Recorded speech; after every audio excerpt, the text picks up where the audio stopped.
வணக்கம். ரிஷபராசினியர்களே, கார்த்திகை மாதத்திற்கான பலன்களை நம்ம பார்ப்போம். முதல்ல நான் குரு வணக்கத்தை சொல்லிக்கிறேன். ஓம் சரவண பவ. ஓம் கனகம்பட்டி மூட்டை சுவாமியின் திருவடியை போற்றி போற்றி. ஓம் என் குருநாதர் சங்கரன் கோவில் பாம்பாடி சித்தர் தவத்திரு யோகி சித்தராஜா சுவாமிகளின் திருவடியை போற்றி போற்றி.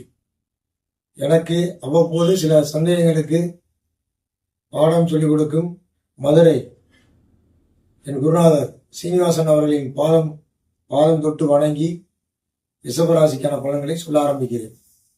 என்னுடைய கார்த்திகை மாதம் பார்த்தீங்கன்னா துளாராசியிலேருந்து விருச்சிகத்துக்கு சூரியன் வர்றாரு.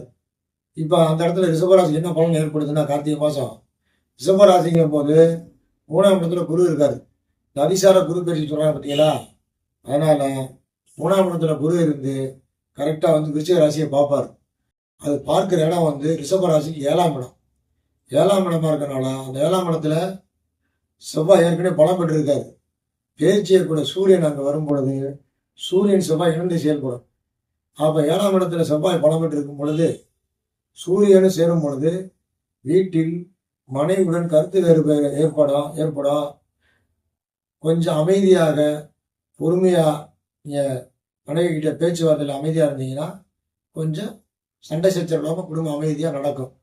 ஏன்னு கேட்டால் குரு பார்வை இருக்கிறனால பிரச்சனை பெருசாகாது. இருந்தாலும் மனசு அந்த நேரத்தில் டென்ஷன் ஆனால் கஷ்டம் தானே. ஆமாம், கொஞ்சம் அமைதியாக போகிறது நல்லது. கணவனாக இருக்கும் பட்சத்தில் மனைவியிடமும், மனைவியாக இருக்கும் பட்சத்தில் கணவனிடம் பொறுத்து போகிறது மிக நல்லது. அதே சமயம் ரிஷபராசிக்கு 3ஆம் இடத்து குருவாக இருந்து பலம் பெற்று இருக்கிறனால தொழில் இடமாற்றம், வேலை இடமாற்றம் ஏற்படும். அப்புறம் பார்த்தீங்கன்னா உடல்நிலை பாதிக்கப்பட்டு மருத்துவ செலவு ஏற்படும்.